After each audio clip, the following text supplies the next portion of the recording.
जय हिंद दोस्तों। मैं एस सैनी फिजिक्स का क्वेश्चन लेकर के, जो कि आने वाले एग्ज़ाम्स 2024 का बहुत ही महत्वपूर्ण क्वेश्चन है, उसे लेकर के आया हूँ जय बाबा गोविंद टीचिंग सेंटर की ओर से। तो चलिए हम लोग चलते हैं अपने क्वेश्चन पे, जो बहुत ही अत्यंत महत्वपूर्ण है, और उम्मीद करूँगा सबसे कि ये क्वेश्चंस याद करके जाएं ताकि एग्ज़ाम में अच्छे कर पाएँ, अच्छे स्कोर ला पाएँ। तो चलिए देखते हैं हम अपने क्वेश्चंस को।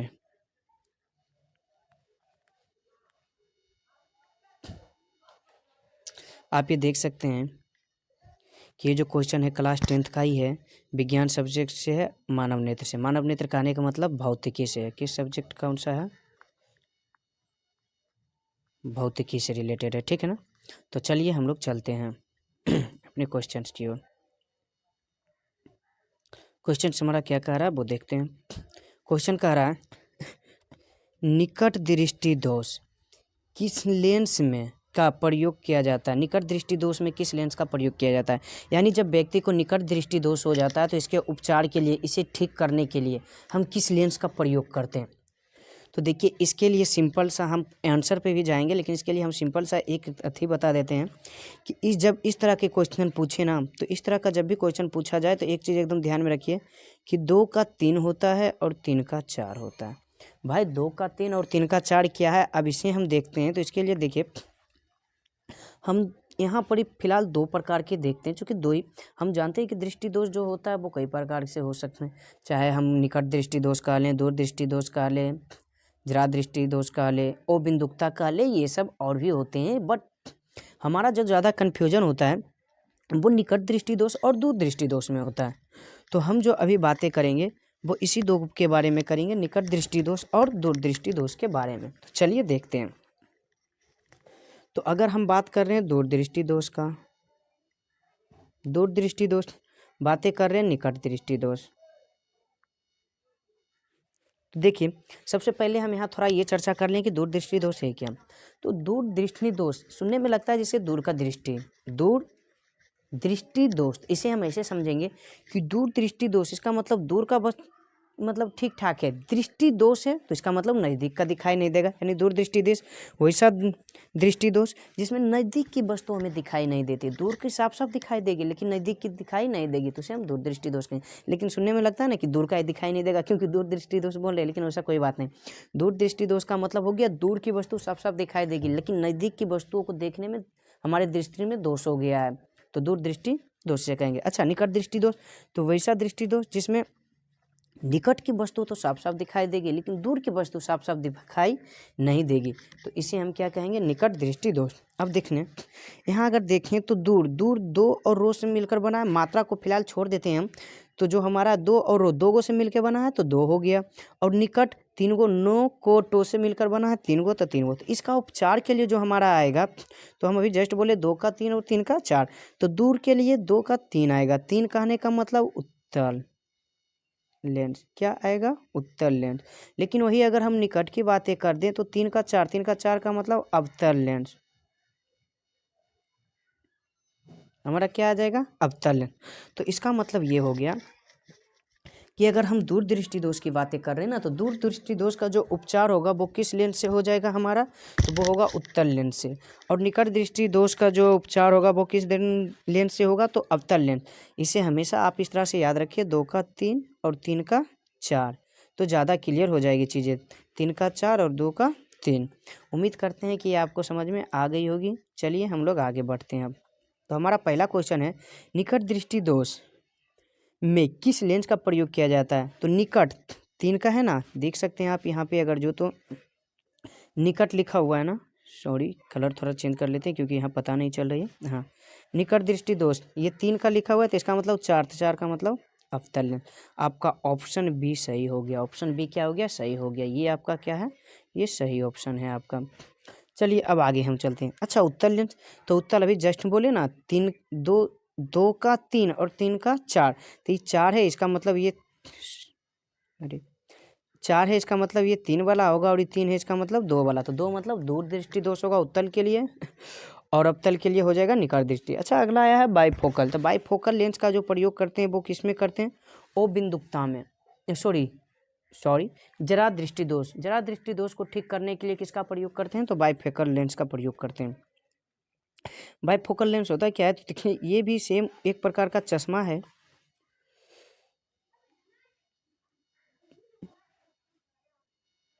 ये एक प्रकार का मान लिया जाए कि एक चश्मा है।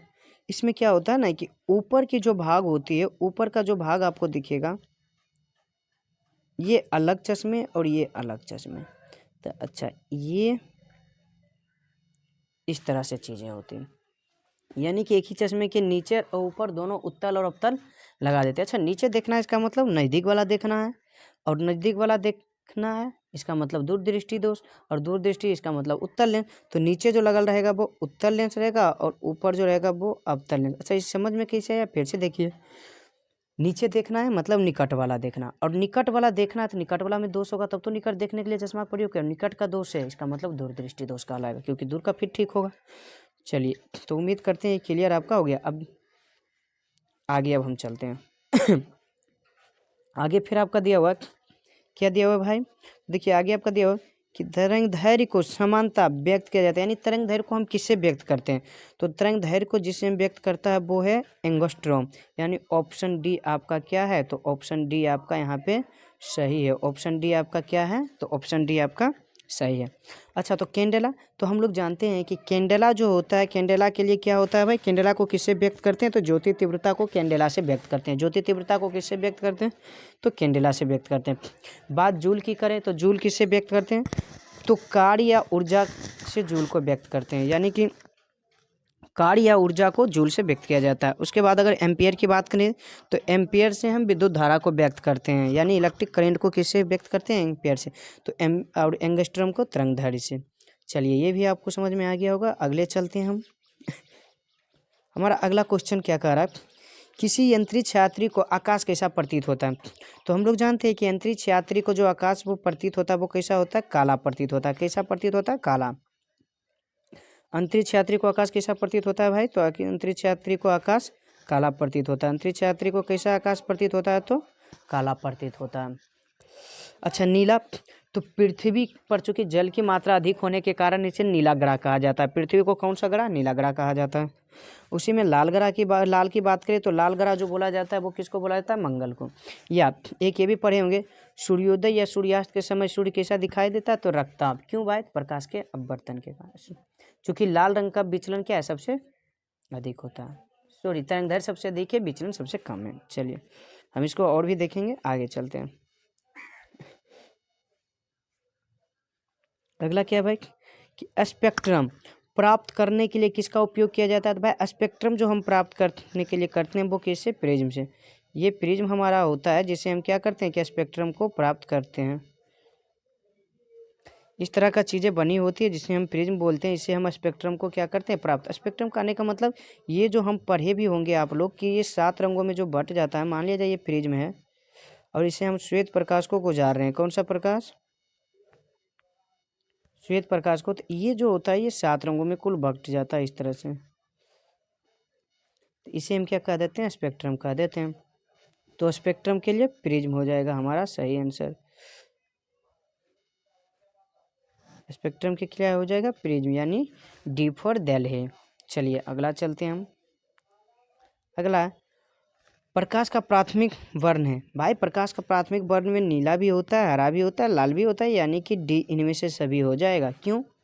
क्योंकि इन्हीं 3 रंगों से हम विभिन्न प्रकार के रंग प्राप्त कर सकते हैं या बना सकते हैं एक अलग अलग प्रकार के मिश्रण में योग करके। तो यानी कहने का मतलब क्या? प्रकाश का जो प्राथमिक वर्ण हो जाएगा वो क्या हो जाएगा? तो इनमें से सभी, यानी नीला भी, हरा भी और लाल भी।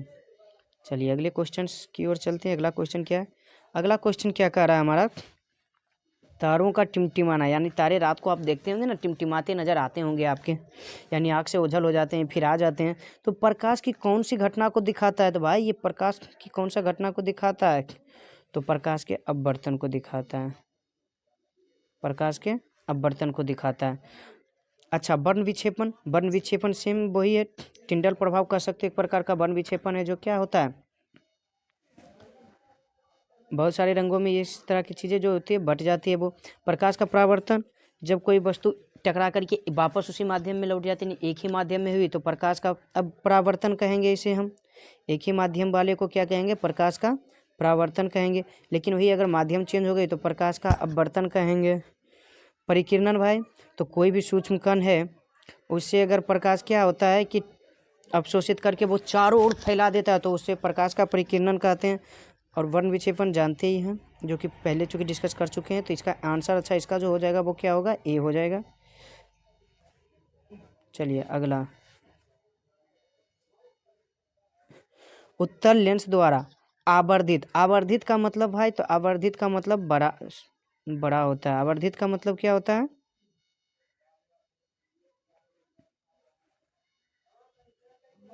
बड़ा। तो यानी कि उत्तल लेंस के द्वारा जो बनेगा बड़ा बनेगा, काल्पनिक प्रतिबिंब बनता है। कब बनता है भाई? तो जब हमारा वस्तु कहाँ रहता है? तो वस्तु फोकस और प्रकाशीय केंद्र यानी लेंस के बीच में हो, प्रकाशीय केंद्र और फोकस के बीच में हो। अगला, नेत्र द्वारा किसी वस्तु का कैसा प्रतिबिंब बनेगा? भाई नेत्र जो हमारा होता है चीज़ों को एकदम वास्तविक में देखता है तो वास्तविक प्रतिबिंब बनाएगा। साथ में ये उल्टा बनाता है। कैसा बनाता है? उल्टा, क्योंकि रेटिना पे उल्टा बनता है वो तो हमारे मस्तिष्क को लगता है कि सीधा। और देखते भी होंगे आँख में बहुत छोटा बनता है, यानी वास्तविक बनेगा, उल्टा बनेगा और छोटा बनेगा। सी ऑप्शन सही हो जाएगा, वास्तविक, उल्टा तथा छोटा। अगले क्वेश्चन की अगर हम चलें तो अगला क्या है? टिंडल प्रभाव। टिंडल प्रभाव के बारे में बोल रहा है कि भाई टिंडल प्रभाव प्रकाश की कौन सी परिघटना को दर्शाता है? तो भाई प्रकाश की जो है विक्षेपण को वो दर्शाता है। टिंडल प्रभाव किसको दिखाता है? प्रकाश के वर्ण विक्षेपण को, या विक्षेपण कह सकते हैं। अच्छा, प्रकाश की ही थोड़ा बात कर लेते हैं। प्रकाश के अपवर्तन की घटना कहाँ पाई जाएगी? जैसे कि किसी भी छड़ का जल में रखे हुए छड़ को टेढ़ा दिखाई देना, सतह से ऊपर पैसे के जल में ऊपर उठा हुआ दिखाई देना, ये सब जगह पे। अगला, मानव नेत्र जिस गोले का जिस भाग पर किसी वस्तु का प्रतिबिंब बनाता है वो क्या कहलाता है? भाई वो रेटिना कहलाता है। वो क्या कहलाता है? रेटिना। अगर चीज़ों को आप ऑब्जर्व करें तो हम बता चुके हैं कि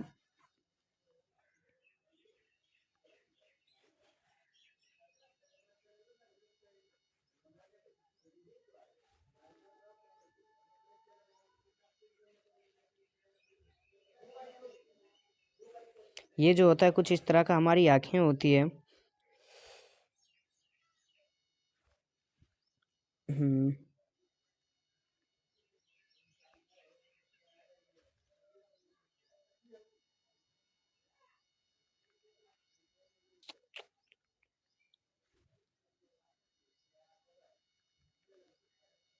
कुछ इस तरह की होती है।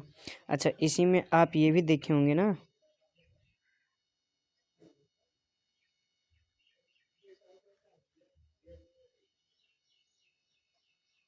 इस तरह की रचना, क्योंकि यहाँ से इस तरह से करके फिर इस तरह से किए हुए रहते हैं, मतलब कि समझ लेना। तो जो ऊपर होती है इसे हम श्वेत पटल कहते हैं। ऊपर वाले को क्या कह देते हैं भाई? तो इसे श्वेत पटल कह देते हैं। श्वेत पटल कह देते हैं। क्यों भाई? क्योंकि श्वेत कलर का होता है, मोटा होता है, अपारदर्शी चमड़े का बना होता है। मोटा भी होता है, साथ में अपारदर्शी चमड़े का बना होता है। इसके जस्ट नीचे की बात करें तो इसे कोराइड कहते हैं। कोराइड कहते हैं। अच्छा, यही कोराइड होता है हमारा जो दो भागों में बट जाता है, जैसे कि यहाँ पर एक लेंस लगा रहता है जो इस तरह से लटका हो रहता है दोनों बगल से। तो ये कोराइड का ये जो भाग होता है इसे क्या कह देते हैं भाई? तो इसे आइरिस कह देते हैं, या परितारिका आइरिस कह देते हैं। और ये जो लटका उसे ही सामंजस्य क्षमता कह देते हैं, सामंजस्य मांसपेशियाँ कह देते हैं। ये भाग जो होता है हमारा, ये कॉर्निया होता है, ये गहरे भूरे रंग की होती है और ये पारदर्शी होती है। ये क्या होती है? पारदर्शी होती है। अच्छा, रेटिना की बात करें तो ये जो लास्ट में बनाए यही हमारा क्या है? रेटिना। यहीं जा कर के मेरा प्रतिबिंब बनता है। तो ये क्या होगा? दृष्टिपटल या फिर रेटिना हो जाएगा। पुतली की अगर बात करें तो लेंस जो बनाए थे इसके ऊपर जो ये ऐसे करके एक झिल्ली जैसी रचना थी, तो इसके बीच में जो ये छिद्र है इस छिद्र को ही पुतली हम कह देते हैं। सॉरी, यहाँ पे इस छिद्र को क्या कह देंगे? पुतली। परितारिका क्या है भाई? तो यही बोला परितारिका। कॉर्निया क्या है भाई? तो आगे ऐसे करके उभरा रहता था वो कॉर्निया। और ये जो हम लास्ट में ऐसे करके जो बनाए थे यही मेरा क्या होता था? अंतिम एकदम सूचनाएं परत को ही क्या कह देते हैं हम? तो दृष्टिपटल या रेटिना कहते हैं। चलिए दोस्तों, उम्मीद करते हैं कि आपका क्लियर हो गया होगा और आप चीज़ों को अच्छी तरह से समझ गए होंगे। समझ गए होंगे तो अच्छी बात है। अगर आपको कहीं डाउट हो या समझ में चीज़ें नहीं आई है तो आप हमें कमेंट कर सकते हैं। आज के लिए बस इतना ही। धन्यवाद।